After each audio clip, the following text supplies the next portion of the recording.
Hello বন্ধুরা, নমস্কার। আজকে আবার একটা দারুণ স্বাদের রেসিপি নিয়ে চলে এসেছি। আশা করছি আজকের রেসিপিটা তোমাদের খুবই ভালো লাগবে। ভালো লাগলে অবশ্যই লাইক করো, বন্ধুদের সঙ্গে শেয়ার করো। আর যে সকল বন্ধুরা এখনো আমার চ্যানেলটাকে সাবস্ক্রাইব করনি, অবশ্যই সাবস্ক্রাইব করে এই দিদিটাকে একটু সাপোর্ট করো। তাহলে চলো আজকের রেসিপিটা শুরু করা যাক। এখানে আমি কি কি নিয়েছি সেটা তোমাদের দেখিয়ে দেবো। আজকে আমি এখানে ময়দা নিয়ে নিয়েছি, সুজি, এখানে কিন্তু খেজুরের গুড়ের যে পাটালিটা হয় সেই পাটালি গুড় নিয়েছি, তোমরা চাইলে কিন্তু ঝোলা গুড়টাও নিতে পারো। আর এখানে কিন্তু আমি দুধ নিয়ে নিয়েছি। আজকে চালের গুঁড়ো ছাড়াই কিভাবে পাটিসাপটা বানানো যায় সেটাই তোমাদের দেখাবো। আজকে কিন্তু আমি ক্ষীরের পাটিসাপটা বানিয়ে দেখাবো। তাহলে চলো দেরি না করে রেসিপিটা শুরু করা যাক। এখানে কিন্তু আমি গ্যাসটা ধরিয়ে কড়া বসিয়ে দিয়েছি। কড়ার মধ্যে কিন্তু আমি কিছুটা দুধ দিয়ে দেব।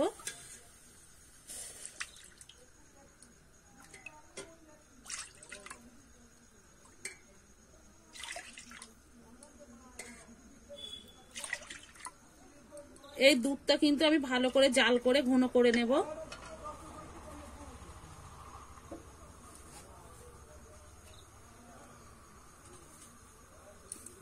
ওইদিকে তো দুধটা আমি জাল করে জাল করতে বসিয়ে দিয়েছি দুধটা ঘন হওয়ার জন্য। আর এইদিকে কিন্তু আমি ব্যাটারটা গুলে নেব। এখানে দেখো আমি একটা বড় বাটির 1 বাটি ময়দা নিয়েছি, সেটা পুরোটাই দিয়ে দেবো। আর এখানে কিন্তু আমি 1 বাটির একটু কম সুজি নিয়েছি, সেটাও দিয়ে দেবো। ময়দাটা যতটা নেবে তার কিন্তু হাফ সুজি নিতে হবে। আর স্বাদ মতো লবণ। আর আমি আজকে এখানে কিন্তু পাটালি গুড় দিয়েই পিঠেটা করব, তার জন্য কিন্তু আমি এখানে পাটালিটাও দিয়ে নেব।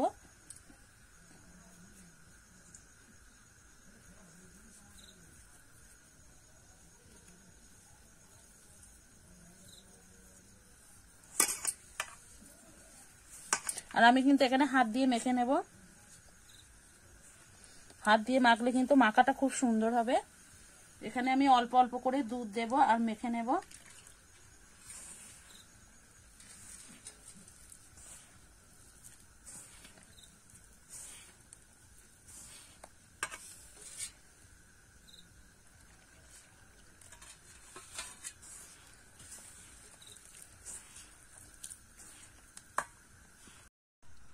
আমার কিন্তু একদম ব্যাটারটা ভালোভাবে গুলে নিয়েছি, দেখো এরকমই কিন্তু হালকা গুলতে হবে। আর এরকমই কিন্তু ব্যাটারটা কিন্তু গুলে নিতে হবে, কারণ তো সুজি আছে আর একটু কিন্তু হয়ে যাবে, ঘন হয়ে যাবে। এইভাবে কিন্তু আমি ব্যাটারটা একটা সাইডে রেখে দেব।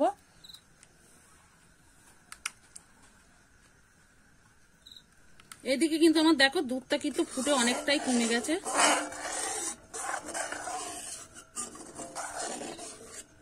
অনেকটাই কিন্তু দুধ ঘন হয়ে এসেছে।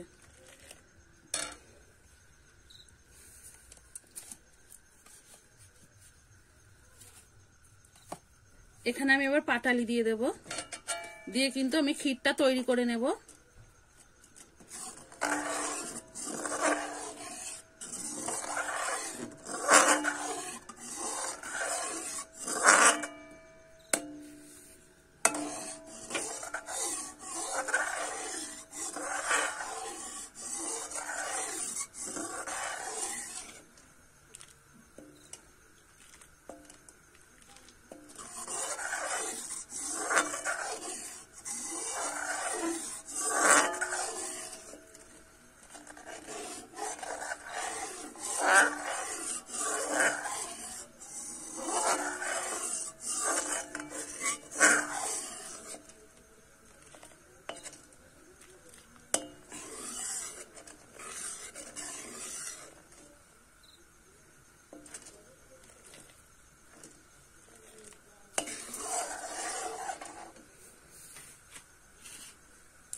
দেখো গুড়টা কিন্তু গলে অনেকটাই দুধটা কিন্তু হালকা হয়ে এসেছে। আমি কিন্তু এইভাবে জাল দিতে দিতে কিন্তু আমি একদম ঘন করে ক্ষীরটা তৈরি করে নেব। আমার কিন্তু ক্ষীরটা দেখো একদম তৈরি হয়ে গেছে। আর বন্ধুরা এখান থেকে কি সুন্দর একটা সেন্ট বেরাচ্ছে, তোমাদের বলে বোঝাতে পারবো না। খেজুরের গুড় দিয়া তার মধ্যে দুধ, খুব সুন্দর একটা সেন্ট বেরাচ্ছে।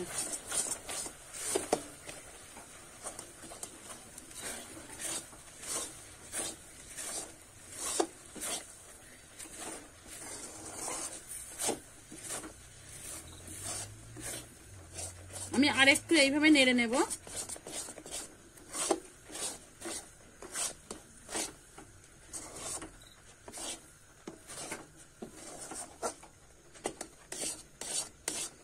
আর এখন কিন্তু নাড়া বন্ধ দিলে হবে না, অনবরত নেড়ে যেতে হবে, নাহলে কিন্তু তলা দিয়ে লেগে যেতে পারে।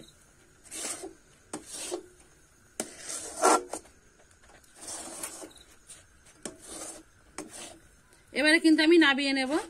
দেখো কড়া থেকে কিন্তু ছেড়ে যাচ্ছে।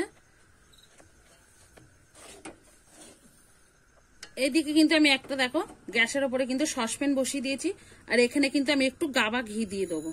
তোমরা চাইলে কিন্তু সর্ষের তেল দিয়েও করতে পারো, কিন্তু গাবা ঘিটা দিয়ে করলে খেতে কিন্তু বন্ধুরা খুবই সুন্দর হবে, আর গন্ধটাও কিন্তু খুবই ভালো বেরোবে।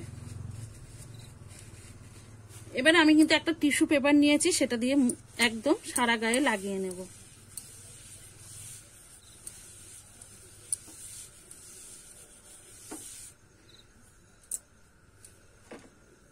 আর এইদিকে তো আমার ব্যাটারটা পুরো আগে থেকে রেডি করা ছিল, এবারে কিন্তু আর একটু ফেটিয়ে নেব।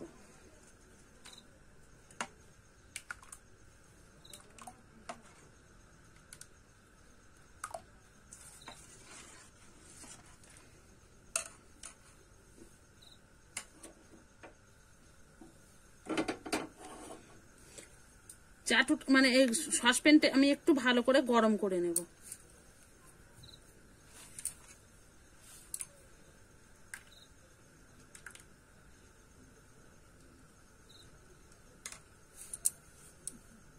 চাটুটা কিন্তু আমার মানে সসপ্যানটা কিন্তু আমার ভালোই গরম হয়ে গেছে। এবারে কিন্তু আমি এক হাতা ব্যাটার দিয়ে দেবো,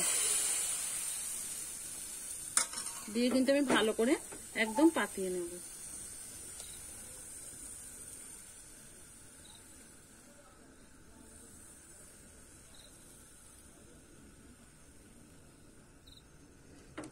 এবার আমি হতে দেব। দেখো ব্যাটারটা কিন্তু আমার একদম উপর দিয়ে কিন্তু সিদ্ধ হয়ে গেছে ভালো, হাতে কিন্তু আর লাগছেই না। এবারে ওখানে কিন্তু ক্ষীরটা দিয়ে দেব।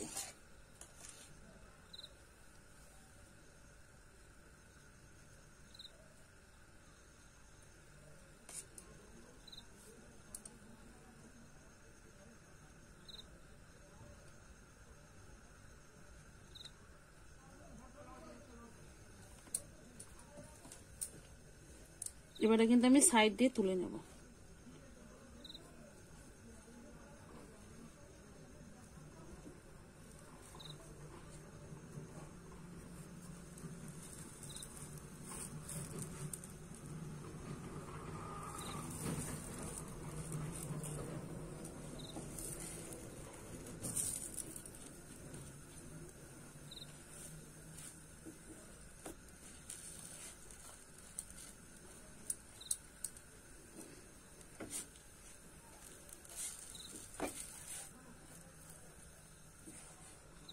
তাহলে কিন্তু আমার ক্ষীর পাটিসাপটা একটা দেখো একদম রেডি হয়ে গেছে, আর কত সুন্দর লাগছে দেখো। এইভাবেই কিন্তু আমি পিঠেগুলো সব তৈরি করে নেব। দেখুন বন্ধুরা, আমার এই পাটিসাপটা করলে কিন্তু সব পাটিসাপটা কিন্তু করা শেষ হয়ে যাবে। এবারে কিন্তু আমি ক্ষীরটা দিয়ে দেবো।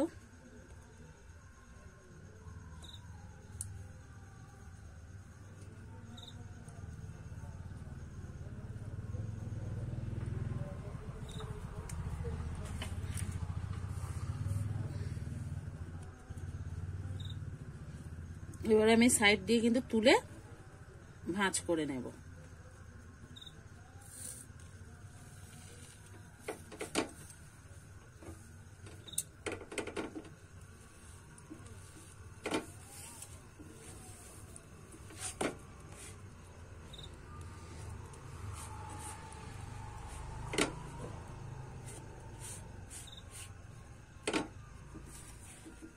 দেখো তো তাহলে কত সহজে কিন্তু ক্ষীরের পাটিসাপটা গুলো হয়ে গেছে।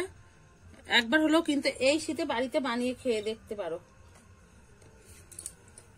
একবার হলো বাড়িতে বানিয়ে খেয়ে দেখো। আর দেখো কতটা আমি করে নিয়েছি আজকে পাটিসাপটা। তাহলে কিন্তু আমার সব পাটিসাপটা দেখো একদম রেডি হয়ে গেছে। এবারে ক্ষীরটা তৈরি করার জন্য কিন্তু আবারও কড়া বসিয়ে দেবো। এবার দুধটা এই যে আগে ক্ষীর করেছিলাম সেই কড়াইতেই কিন্তু আবার দুধটা দিয়ে আমি কিন্তু ক্ষীর তৈরি করে নেব।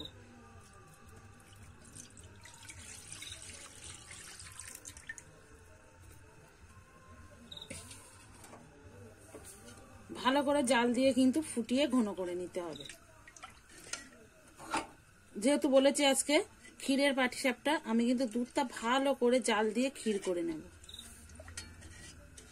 দুধটা কিন্তু আমি জাল দিয়ে অনেকটাই ঘন করে নিয়েছি দেখো। এবারে কিন্তু খেজুরের গুড়ের পাটালিটা দিয়ে দেবো। এই যে দেখো পাটালিটা দিয়ে দেবো, দিয়ে কিন্তু আমি দুধটা আবারও ফুটিয়ে নেব ভালো করে।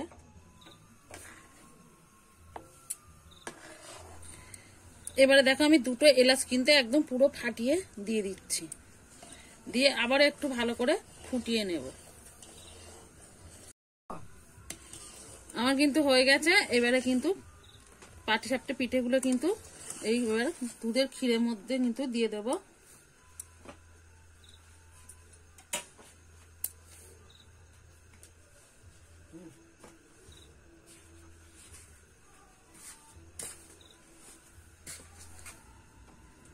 এবারে কিন্তু আমি দুধের মধ্যে দিয়ে দেবো। এখানে কিন্তু দেওয়ার সময় জাল দিলে হবে না, একদম জালটা কিন্তু খুব কমে রাখতে হবে।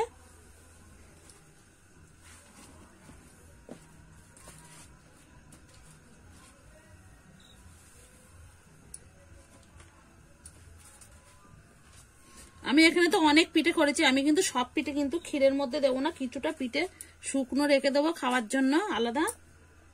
আর এখানে কিছু আমি পিঠে কিন্তু দুধের ক্ষীরের মধ্যে দিয়ে দিলাম। এবারে একটুখানি আমি এইভাবে খুন্তিটা দিয়ে কিন্তু নেড়ে দেব।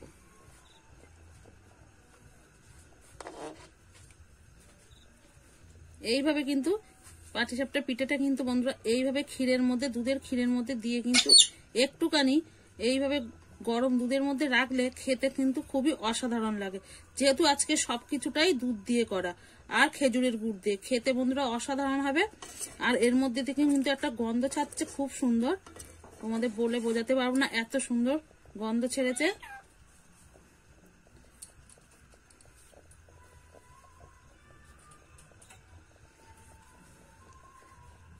আর তোমরা দেখে বুঝতে পারছো কিন্তু গুট গুট করে আস্তে আস্তে ফুটছে। এটা কিন্তু এখন বেশি ফোটালে হবে না, এরকম একটুখানি আমি হতে দেব। আমি কিন্তু 1 মিনিট মতো এইভাবে বসিয়ে রেখেছিলাম, এবারে নামিয়ে দেবো। দেখো গুট গুট করে ফুটছে, আর ফোটাবো না, এবারে কিন্তু আমি নামিয়ে নেব। দেখুন বন্ধুরা আমি কিন্তু একটা পাত্রে নামিয়ে নিয়েছি, পরিবেশন করার জন্য একদম রেডি। একবার হলো এইভাবে এই শীতে কিন্তু বানিয়ে খেয়ে দেখতে পারো, খেতে কিন্তু খুবই অসাধারণ। আর পুরোটাই কিন্তু দুধ দিয়ে করা আর খেজুরের গুড় দিয়ে, অসাধারণ একটা কিন্তু বন্ধুরা গন্ধ বেরিয়েছে, তোমাদের বলে বোঝাতে পারবো না। খেতে কিন্তু খুবই অসাধারণ হয়েছে। একবার হলো বাড়িতে কিন্তু এই শীতে বানিয়ে খেয়ে দেখো। আর সামনে তো বামনি আসছে, বামনিতেও কিন্তু করে খেতে পারো। আর যে যে পিঠে খেতে পছন্দ করো বা এখনো বাড়িতে করে খেতে পারোনি, আমাদের বাড়িতে চলে এসো, আমি কিন্তু তোমাদের করে খাওয়াবো। আর রেসিপিটা কেমন লেগেছে অবশ্যই কিন্তু কমেন্ট করে জানাতে ভুলবে না। আর তাহলে আজকের মতো এখানেই শেষ করছি, আবার নতুন কোনো ভিডিওর সঙ্গে দেখা হবে। ততক্ষণে ভালো থেকো, সুস্থ থেকো, সাবধানে থেকো।